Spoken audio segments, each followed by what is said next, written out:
जानेंगे राहुल गांधी के बारे में। राहुल गांधी उनकी पापा Rajiv Gandhi India is an old country, India की प्रधानमंत्री थी, but a young nation.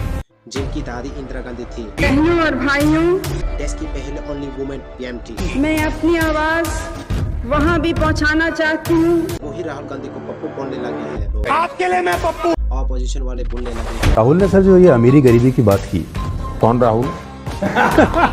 वही राहुल गांधी ने कमबैक किया है, नेक्स्ट पीएम भी बन सकती है। आइए आज हम उनकी कहानी पूरी समझने के लिए कोशिश करते हैं। देखिए 19 जून 1970 को होती है जब राजीव गांधी और सोनिया गांधी को एक लड़का होता है, उसका नाम रखती है राहुल गांधी। राहुल गांधी जब जन्म हुआ था तब उनकी दादी पीएम ऑफ इंडिया की सबसे बड़ी सीट पर बैठी थी उनकी दादी। ऐसे में जब उनकी दादी देश की पीएम थी तो ये थोड़ी ना नॉर्मल स्कूल में पढ़ेगा, और इसीलिए राहुल गांधी के सेमपुरम जीएम नाम की स्कूल पर एडमिशन कर दिया जाता है, जो दिल्ली का सबसे बेस्ट स्कूल थी। बाद में 1981 में देहरादून के अंदर देहरादून नाम की स्कूल पर चले आती है, और ये भी वहाँ से बेस्ट स्कूल थी।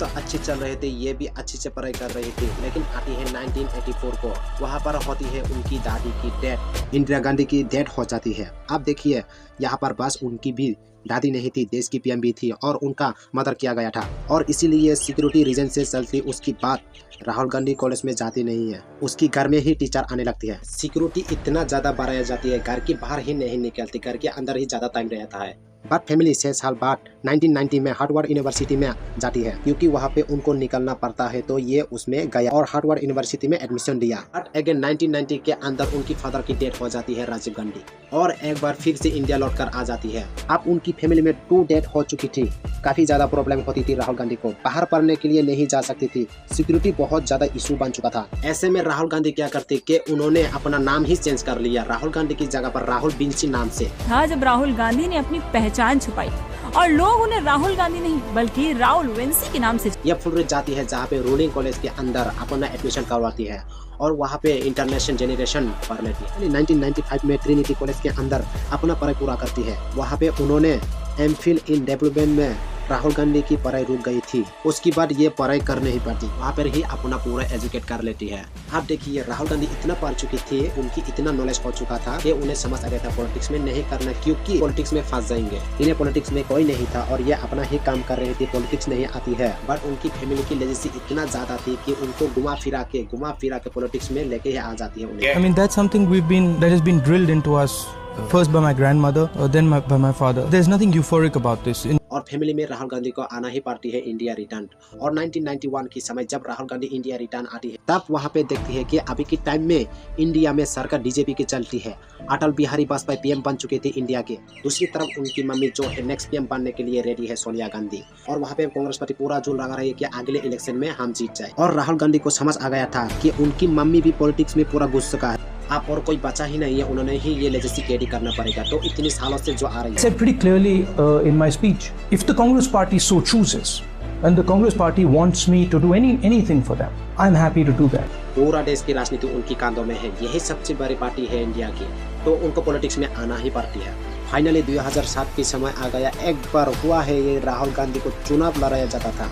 आप देखिए राहुल गांधी पहले इलेक्शन में अमेठी से लड़ती है, अमेठी जो है कांग्रेस की आती है, वहाँ पर कांग्रेस को हरा ही नहीं पता था। 1967 से कांग्रेस अमेठी से हार ही नहीं रही थी, इसीलिए राहुल गांधी को वहाँ से लड़ाया जाता था। एंड राहुल गांधी पहले इलेक्शन में काफी आसानी से 2.5 लाख वोट से जीत जाती है, और कांग्रेस का ही पीएम बनना रहती है, और सोनिया गांधी बिल्कुल रेडी होता है नेक्स्ट पीएम बनने के लिए। सबको यहाँ पर क्लियर था कि सोनिया गांधी ही नेक्स्ट पीएम बनने वाली है, क्योंकि यहाँ पे उनकी फैमिली में ही ये चीज आती जा रही है। बट यहाँ पे राहुल गांधी एक बहुत बड़ा डिसीजन लेती है, ये सोनिया गांधी से कहती है आप पीएम नहीं बनोगे, क्योंकि आप अगर पीएम बने तो 2 डेथ हो चुका है ऑलरेडी फैमिली में। राहुल गांधी सोनिया गांधी की पीएम बनने के पूरा खिलाफ है। राहुल गांधी पूरी तरह से सोनिया गांधी के प्रधानमंत्री बनने के खिलाफ थे। आप यहाँ पे तीसरी भी हो सकती है, और ये कोई रिस्क लेना नहीं चाहती है, इसलिए उन्होंने सोनिया गांधी को साफ साफ मना कर दी। उन्हें डर था कि उनकी दादी और पिता की तरह उनकी माँ भी अपनी जान गंवा बैठी। उन्हें डर था उनकी दादी और पिता की तरह डेथ ना हो जाए। तो राहुल गांधी ये कहने के बाद सोनिया गांधी पीएम नहीं बनती है, लेकिन 22 मई 2004 को फाइनली मनमोहन सिंह को पीएम ऑफ इंडिया की बन जाता है। History will be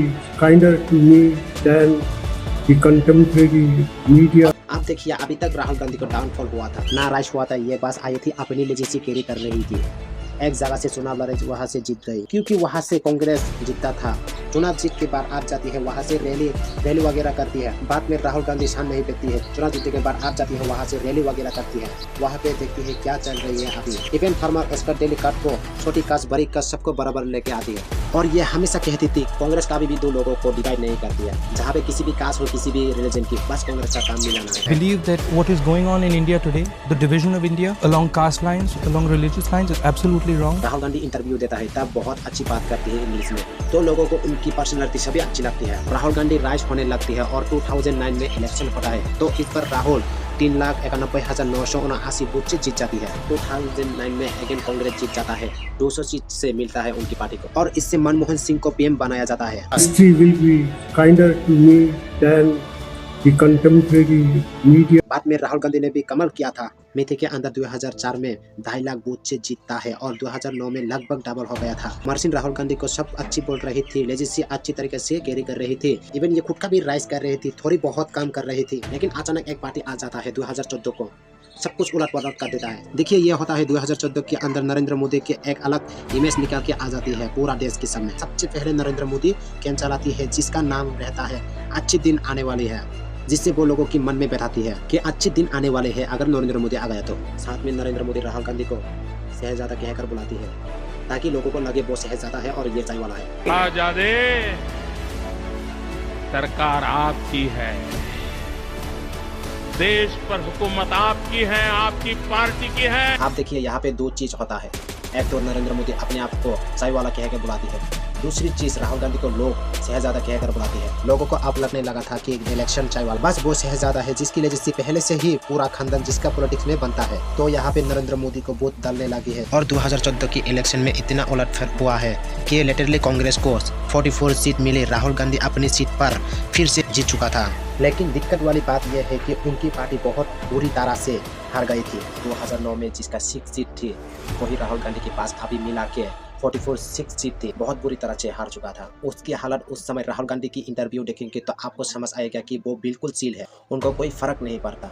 और इसका कारण कि ये है इतने सालों से जो जीतता आ रहा था, उनको लगा अभी भी जीत जाएंगे, अभी हार है तो क्या हुआ। मैंने कैंपेन में क्लियरली बोला था कि जनता मालिक है और मालिक ने ऑर्डर दिया है, डायरेक्शन दिया है, तो मैं सबसे पहले नरेंद्र मोदी जी को, बीजेपी को बधाई देना चाहता हूँ।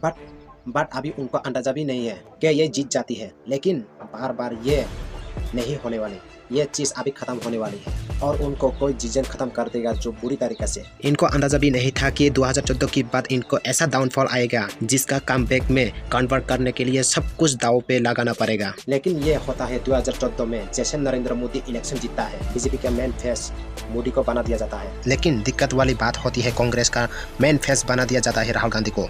आप राहुल गांधी चुनाव जीतने के बाद भी पीएम बनने वाले नहीं थी, जो कांग्रेस का मेन फेस नहीं थी उनको मेन फेस बना दिया गया था। एंड जब ऐसे कांग्रेस हारी तो सब लोग कहने लगे कि राहुल गांधी हार गए, जबकि राहुल गांधी अपनी सीट से जीता था।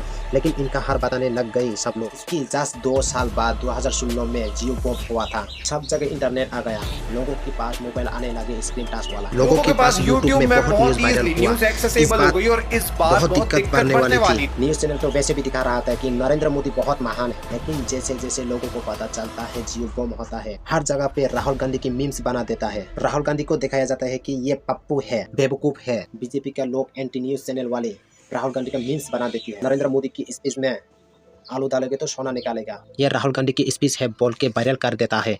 और लोग भी इतना बेवकूफ है, एक्चुअली राहुल गांधी ने ही बोला ये, और राहुल गांधी की इमेज बोल के निकालती है, और ये राहुल गांधी को पता लगता है पप्पू वाली बात, आपके लिए मैं पप्पू। और ये सारी चीज जब हो रही थी और कांग्रेस पार्टी भी नीचे जा रही थी और उनका डाउनफॉल भी चल रही थी, और ये डाउनफॉल सबसे बड़ा डाउनफॉल बन जाती है 2019 के अंदर। राहुल गांधी अमेठी के अंदर बिहार जाती है।